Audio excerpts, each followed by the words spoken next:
히브리서 12장 1절로 3절 말씀 함께 봉독하겠습니다.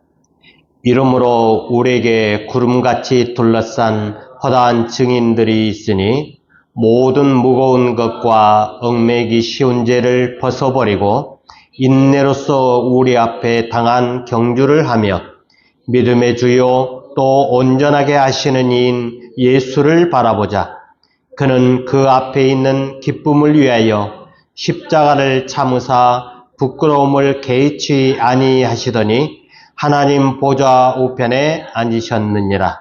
너희가 피곤하여 낙심하지 않기 위하여 죄인들이 이같이 자기에게 거역한 일을 참으신 일을 생각하라. 아멘. 지난주에 우리는 리비도의 세 가지 측면을 살펴보았었죠. 본로, 나는 살고 싶다. 논본로, 살고 싶지 않다. 죽고 싶다. 본로 레나스키, 다시 태어나고 싶다. 그런데 이게 전부가 아니라고 말씀을 드렸지요. 이것 너머에 어마어마한 하나님의 형상이 있다라고 하였습니다. 이 리비도의 세 가지 측면, 여기서부터 모든 것들이 상징으로 나타날 수가 있습니다. 이것을 가리켜 도그마라고 이야기를 하는데 교리라고 말을 하고 있지요. 그래서 교리학을 가리켜서 라틴어로 심볼릭, 즉 상징학이라고 하는 말을 쓰고 있습니다. 이 리비도가 가지는 이 세 가지 측면, 개인 무의식 속에 들어있는 영역이죠. 그래서 우리가 잠을 자면서 꾸는 꿈이 그 꿈에 나타나는 모든 것들이 이 상징으로 나오게 되지요.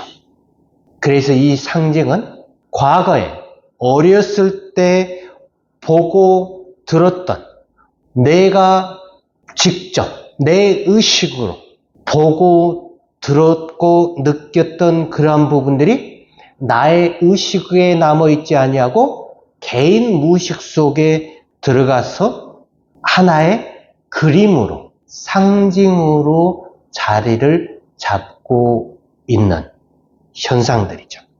그래서 이런 것들이 시간을 지내오면서 차곡차곡 쌓여가지고 지금 내가 당신을 사랑합니다라는 그 말을 할 때에 지난 모든 그 시간들 속에서 쌓여 있었던, 내 개인 무의식 속에 쌓여 있었던 그 상징들, 그러한 그림들을 동원해서 내가 이 말을 하고 있다라고 하는 표현입니다.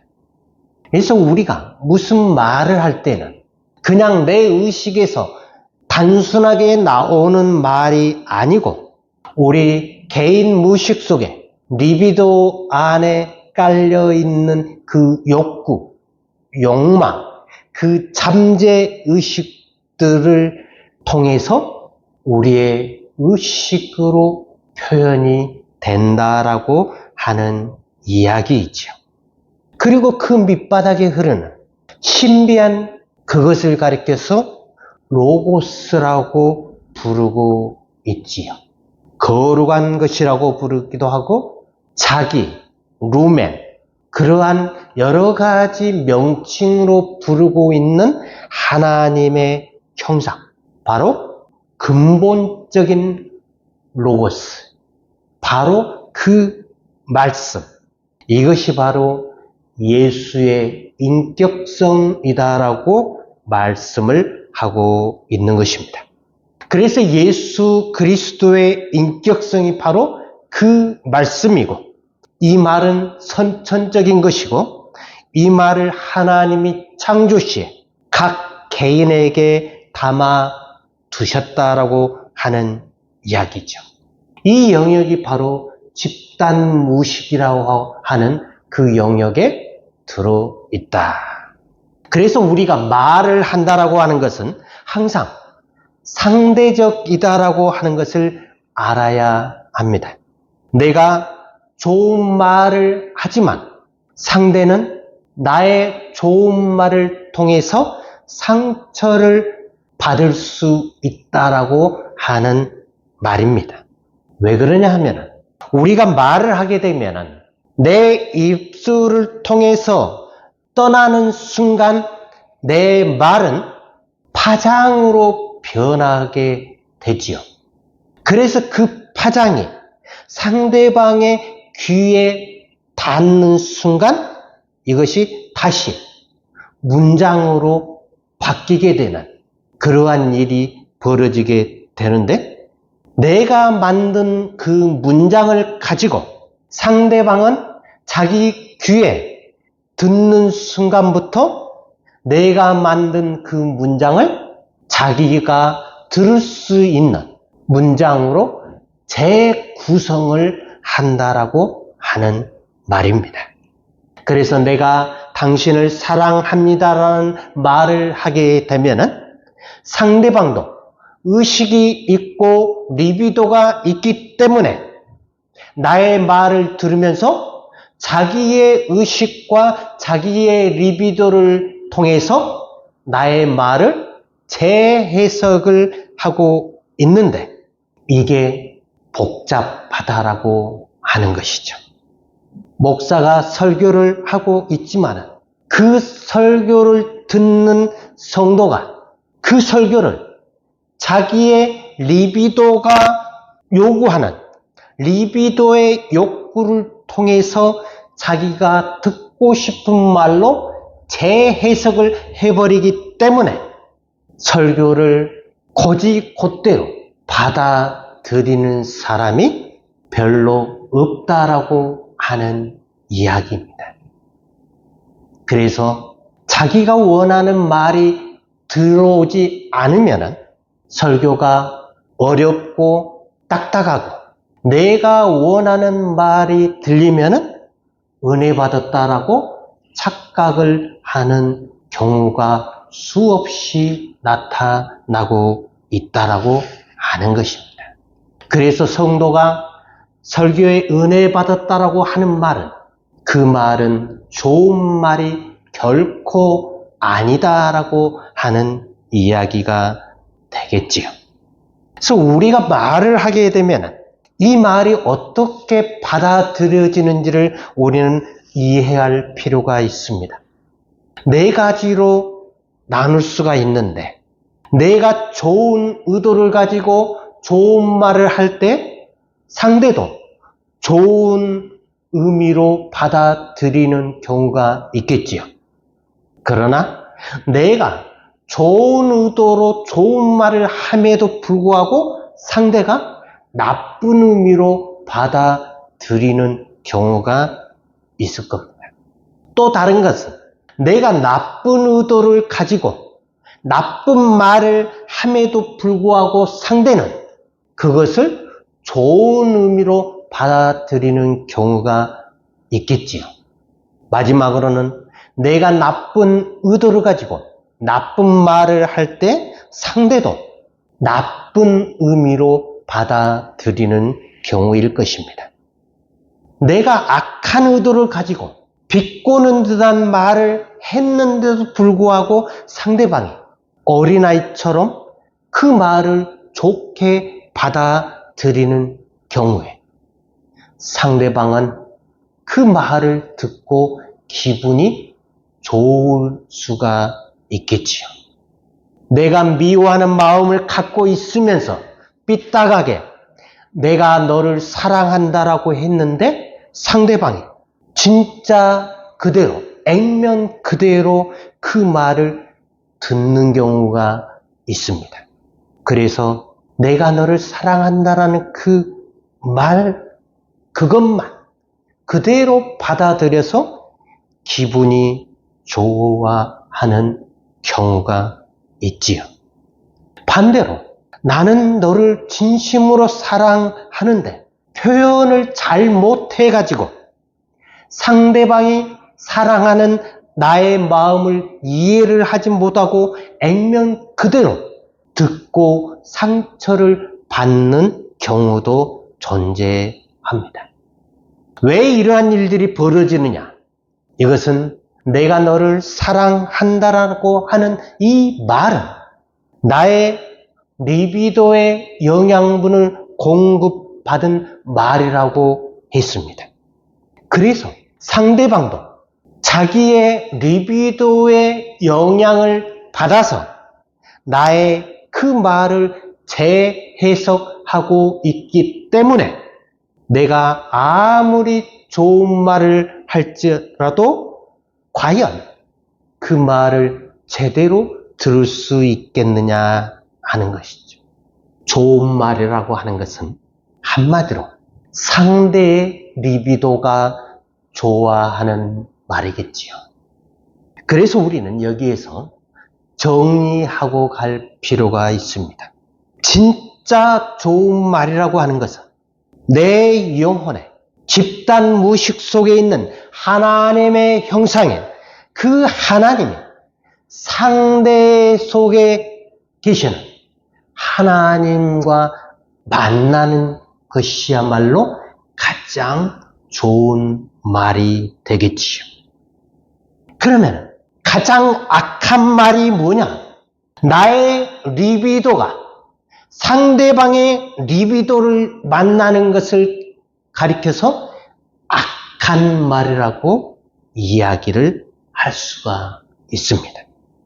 그러니까 말하는 사람도 복잡하지만 듣는 사람도 굉장히 복잡하다라고 하는 것입니다. 그래서 우리 인간이 말을 한다라고 하는 것은 나의 의식을 통해서 나의 리비도의 욕구를 충족시키는 말이기 때문에 이 말이 아무리 선한 말이고 이 말이 아무리 하나님을 찬양하는 말이라 할지라도 그 말 자체가 악할 수밖에 없다라고 하는 사실을 우리는 기억을 해야 합니다. 내가 당신을 사랑합니다라고 하는 말이 그냥 나온 것이 아니라 내가 나를 의욕하면서 살고 싶다라고 하는 근본적인 리비도의 욕구를 깔고 있기 때문에 이거는 우리가 상대방의 그 말을 온전히 받아들이기 어렵다라고 하는 겁니다. 그 이유는 도대체 이 말을 하는 저희가 무엇일까? 나로부터 무언가를 얻어내기 위해서, 뜯어내기 위해서 그러한 의도를 가지고 말을 하지 않느냐라고 나의 리비도가 그렇게 생각을 한다라고 하는 겁니다. 이런 관점으로 기도를 보게 되면 우리가 하나님 앞에 기도를 한다라고 하는 건 하나님의 도움을 구하는 기도가 있겠지요. 물론 이런 기도만 있는 것이 아니고 전적으로 내 자신을 하나님에게 넘긴다라고 하는 기도가 있겠지요. 이런 경우를 가리켜서 나와 너의 만남이라고 하고 이것을 진짜배기 기도라고 이야기를 할 수 있는데 이건 바로 예수님이 하신 기도입니다. 태반의 경우는 하나님에게 도움을 구하는 기도에 국한되어 있지요. 그래서 지나치게 자꾸 하나님 앞에 구하고 찾고 두드리는 기도를 한다라고 하는 것입니다. 우리는 그런 기도가 참된 기도라고 착각을 하면서 당연히 기도를 하고 있지요. 예수님은 우리처럼 리비도가 없으신 분입니다. 그렇기 때문에 예수님은 하나님 앞에 기도를 하실 때 직접적으로 나와 너의 관계 속에서 기도를 할 수 있는 것이죠. 우리 인간은 리비도가 있기 때문에 절대로 하나님 앞에 직접적으로 기도하기가 어렵습니다. 하나님은 우리 인간처럼 리비도가 없으신 순수하신 분유마입니다. 그래서 우리가 하나님에게 우리 자신을 넘겨드린다라고 하면 하나님은 그것을 직방으로 듣는다라고 하는 것입니다. 마치 하나님이 우리의 말을 예수님이 하신 말로 알아듣는다라고 하는 것입니다. 그래서 우리 인간의 의식과 리비드를 통해서 나온 모든 말은 아무리 좋은 말이라 해도 악이라고 했습니다. 그 이유는 우리 의식에 가지고 있는 과거라고 하는 시간 속에 우리는 살고 있기 때문에 현재를 살지 못하는 삶, 그것을 가리켜서 우리는 죄라고 이야기한 것입니다. 오늘 히브리서 12장 1절로 3절 말씀을 우리는 봐야 합니다. 이러므로 우리에게 구름같이 둘러싼 허다한 증인들이 있으니 모든 무거운 것과 얽매기 쉬운 죄를 벗어버리고 인내로서 우리 앞에 당한 경주를 하며 믿음의 주요 또 온전하게 하시는 이인 예수를 바라보자. 그는 그 앞에 있는 기쁨을 위하여 십자가를 참으사 부끄러움을 개의치 아니하시더니 하나님 보좌 우편에 앉으셨느니라. 너희가 피곤하여 낙심하지 않기 위하여 죄인들이 이같이 자기에게 거여간 일을 참으신 일을 생각하라. 이 말씀을 보면 우리가 이 땅을 살아가면서 어떠한 삶을 살아야 하는지를 분명하게 이야기하고 있습니다. 우리는 예수처럼 삶을 살아야 합니다. 그러나 예수처럼 산다는 것은 우리 인간으로서는 도저히 불가능한 삶입니다. 예수를 따르는 삶을 살기 위해서는 끊임없는 나와 나 자신과의 투쟁이 되어야 하고 십자가를 순간순간 지는 삶이 필요하기 때문에 그렇습니다.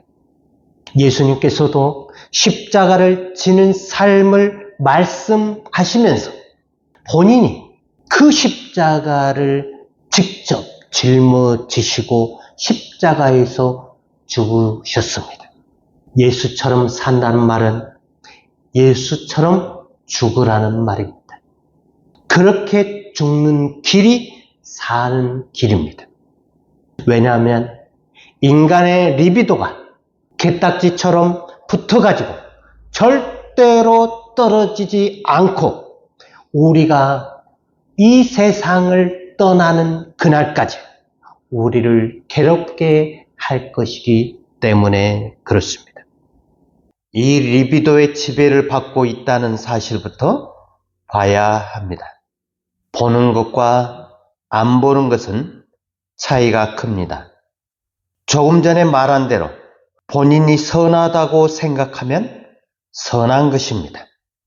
리비도를 보는 사람은 아무리 내가 상대에게 유익을 주는 말을 했다 할지라도 성령의 은사를 통해서 도움을 주었다 할지라도 설교를 잘하고 봉사를 잘하고 전도를 잘하고 찬양을 잘하고 기도를 잘하고 교회 출석을 잘한다 할지라도 내 스스로에게는 내가 죄를 지었다라는 느낌을 가지는 것입니다.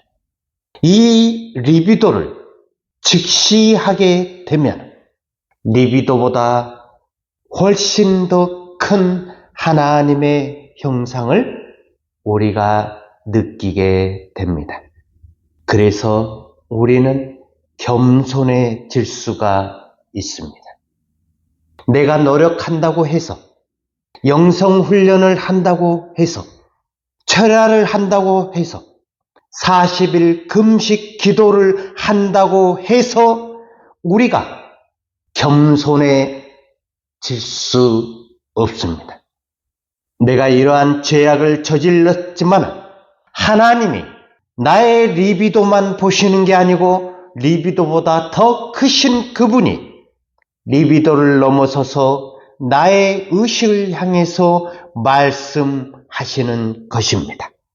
그때 우리가 그 하나님 앞에 반응하는 것입니다. 내가 누군지 모르고 그냥 리비도 자체를 통해서 남에게 말을 하게 되면 이게 내 말인지 귀신의 말인지 모른다는 것입니다. 나는 선이라고 생각하였는데 알고 봤더니 리비도에 사로잡혀 있는 마귀가 시험하는 말이라는 것입니다. 예수를 시험하였던 마귀의 시험은 굉장한 것이었습니다. 먹는 문제, 생육하고 번성하는 문제, 부귀영화의 문제, 이 세 가지를 통과할 수 있는 사람은 이 땅에 아무도 없을 것입니다. 믿지 않는 사람들은 고사하고 믿는 성도들의 문제가 이 세 가지에서 자유할 사람이 누가 있겠습니까? 아무리 영적으로 뛰어난 사람이라 할지라도, 아무리 유명한 사람이라 할지라도, 아무리 큰 대형 교회를 움직이는 목사라 할지라도 이 리비도의 욕구를 이길 사람은 아무도 없습니다. 모든 인간은 자기 자신을 감추고 포장하는 기술이 발달해 있습니다. 신앙이 좋다는 사람들 치고 위선적이지 않는 사람들을 보지 못했습니다. 적어도 내 입에서 나오는 말이 악하다라고 말할 수는 있어야 하지 않을까요? 우리의 그러한 악 뒤에 계신 하나님을 보기 위해서 내 말이 얼마나 악하다는 생각을 가지고 있어야 되지 않겠느냐 하는 이야기입니다. 이것이 없이 그냥 내가 하는 모든 행동은 내가 선하게 보니까 내가 하는 판단은 모두 선하다라고 말하게 되면은 나의 그러한 판단이 예수를 죽였다라고 하는 사실을 간과하게 되는 것입니다. 그 판단이 예수를 죽였습니다. 그 판결이 예수를 죽였습니다. 너무나 똑같습니다. 산헤드린 공의회에서 저 사람을 죽이는 것이 우리 민족 유대를 위해서 도움이 된다라고 해가지고 멀쩡한 사람을 저들이 죽이지 않습니까? 자기 딴에는 국가를 위한답시고 나라를 위한답시고 유대의 민족을 위한답시고 눈 하나 깜빡이지도 않고 뻔뻔하게 예수를 죽이잖아요.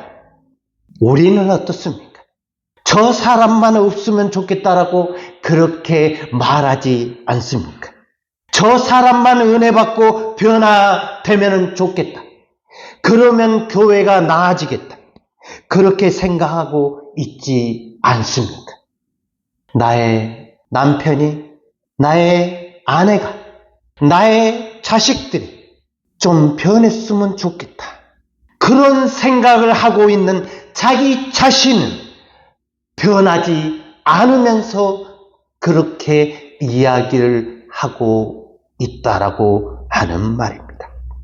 그런 생각을 하고 있는 자신이 누구인지를 아는 것이 중요합니다. 우리는 사순절을 보내고 있습니다. 우리 그리스도인들에게 가장 좋은 길은 예수처럼 사는 것이 가장 좋은 것이라고 말씀을 드렸습니다. 오늘 본문 말씀 히브리서 12장 1절에서 3절 말씀을 한번 묵상해 보시기 바랍니다. 예수처럼 우리가 하나님 앞에서와 이웃 앞에서 살아야 되지 않겠습니까?